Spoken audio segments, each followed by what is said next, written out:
रानो चिड़िया अपने पति बंटी कबूतर और अपने 2 बच्चों के साथ रहती थी। रानो चिड़िया का छोटी बेटी का नाम चिंकी था और बड़ी बेटी का पिंकी। माँ, आप मुझे 5 रुपया दे दीजिए, मैं चिंकी के लिए बिस्किट लाऊंगी। वो कैसे बिस्किट के लिए रो रही है। रानो चिड़िया पिंकी को 5 रुपया दे देती है, लेकिन चिंकी फिर भी रोने लग जाती है। तब रानो चिड़िया पिंकी को बोलती है, रुको पिंकी बेटा, देखो तो तुम्हारा बहन चिंकी कैसे रो रही है।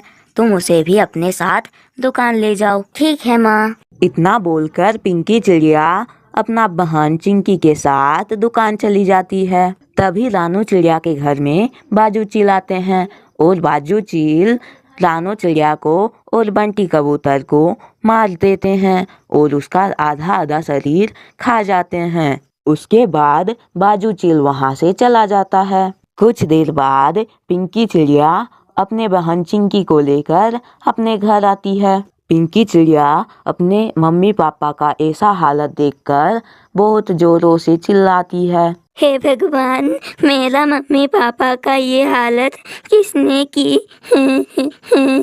चिंकी चिड़िया का चिल्लाने का आवाज सुनकर रानो चिड़िया का पड़ोसी हरे तोता आता है। तोता अंकल, क्या आपने देखा है मेरा घर में मेरा मम्मी पापा का ऐसा हालत किसने की है। नहीं बेटी, मैं अभी दाना लेने गई थी। मैं दाना लेकर अभी अभी आ रहा हूँ। पिंकी चिड़िया, ऐसा रोना धोना छोड़ो, तुम अपना बहन को देखो, नहीं तो तुम्हारा बहन का क्या होगा। वो कितना छोटी है। तुमको यदि किसी चीज की जरूरत होगी तो हम लोग से मांग लेना, हम लोग तुमको दे देंगे। ऐसा बोलकर हरे तोता वहाँ से चला जाता है। ऐसे ही कुछ दिन तो रानो चिड़िया का पड़ोसी रानो चिड़िया के दोनों बेटी के लिए खाना देते रहते हैं, लेकिन कुछ दिन बाद रानो चिड़िया के सभी पड़ोसी उन दोनों को खाना देना बंद कर देते हैं। दीदी, मुझे बहुत भूख लगी है, कुछ खाने के लिए दो ना। चिंकी बहन, आज हम लोग को कोई खाना देने नहीं आया है।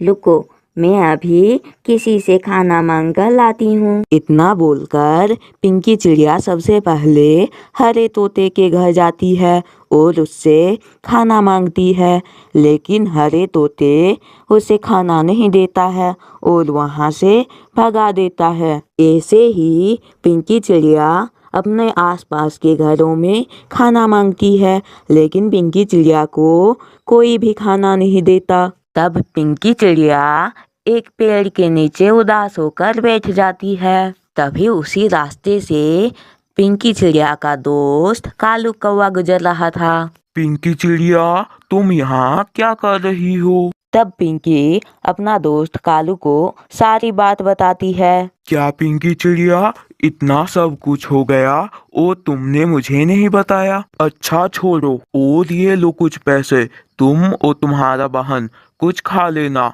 और मेरे पास कुछ जादुई बीज है, इसे तुम ले लो। तुम तो जानती ही हो मेरे पास जमीन नहीं है, इसलिए मेरा ये कुछ काम का नहीं। तुम इन बीजों को बोते समय जिस भी चीज का नाम लोगी, ये उसी का पेड़ बन जाएगा। अच्छा, मैं चलता हूँ, मुझे कुछ घर में काम है।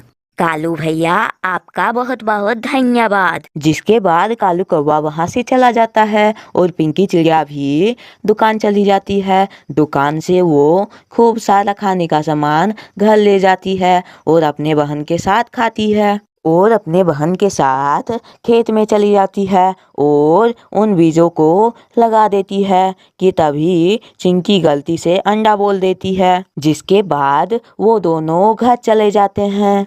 अगले दिन वो दोनों अपने लगाए गए बीज से पेड़ निकला है या फिर नहीं वो देखने के लिए जाते हैं, लेकिन वो दोनों वहां जाकर जो देखता है उसे देख बहुत हैरान हो जाता है। वहां बड़े बड़े पेड़ लहरा रहे थे और पेड़ों में अंडे भी लगे हुए थे। उसे देख वो दोनों बहन बहुत खुश होती है, जिसके बाद वो दोनों अंडे तोड़कर बेच देती है, जिससे उन्हें अच्छी खासी कमाई होती है। ऐसे ही वो दोनों बहनें अंडा बेचकर बहुत अमीर बन जाती है और गरीब चिड़ियाओं का मदद भी करती है और खुशी खुशी रहने लगती है।